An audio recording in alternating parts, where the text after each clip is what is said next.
오늘 본문의 9절부터 19절 말씀을 보면 요셉은 술 맡은 관원장과 떡 굽는 관원장의 꿈 얘기를 듣자마자 정말 서슴없이 말을 이어가는데요.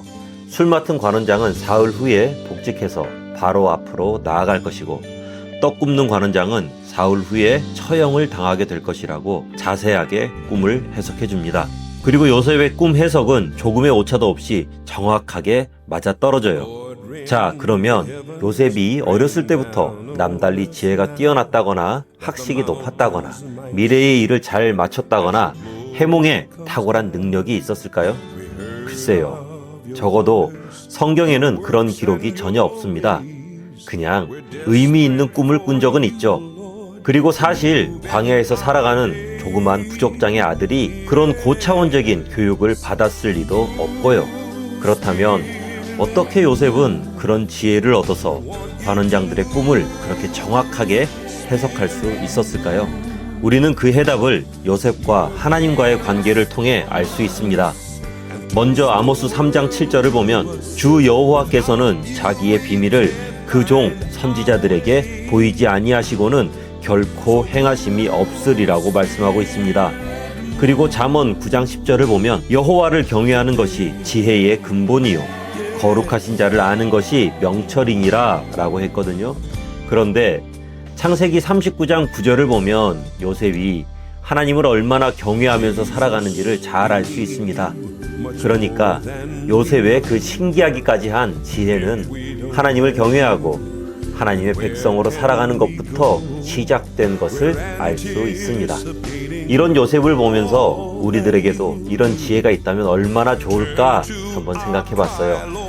이렇게 큰 지혜와 통찰이 있다면 어떤 고난이 오더라도 잘 극복할 수 있을 것이고요.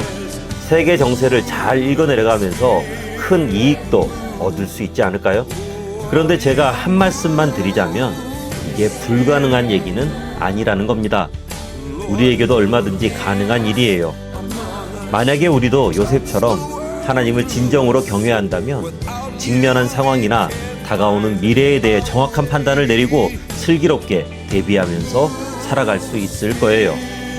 하나님께서는 자신을 경외하는 자들이 슬픔과 불행에 빠지는 걸 원치 않으십니다. 그래서 고난이 다가오거나 중요한 필요가 있을 때 그것을 알게 하시고 대비하게 하십니다. 단지 우리가 깨닫지 못하는 건 하나님을 경외하지 않기 때문이에요.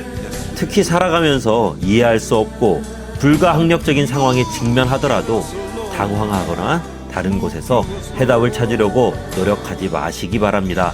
먼저 우리의 믿음을 돌아보고 잘못을 회개하세요. 그리고 하나님 앞에서 바른 믿음으로 서시기 바랍니다. 하나님을 경외하는 진실한 성도가 되시기 바랍니다. 내가 너희의 모든 대적이 능히 대항하거나 변박할 수 없는 구변과 지혜를 너희에게 주리라는 누가복음 말씀을 기억하시면서 삶의 지혜와 방법을 하나님께 구해보세요. 요셉의 지혜는 능력이 아니라 하나님을 향한 태도에서 나왔습니다. 그래서 지혜로운 사람은 미래를 아는 사람이 아니라 하나님을 경외하는 사람입니다.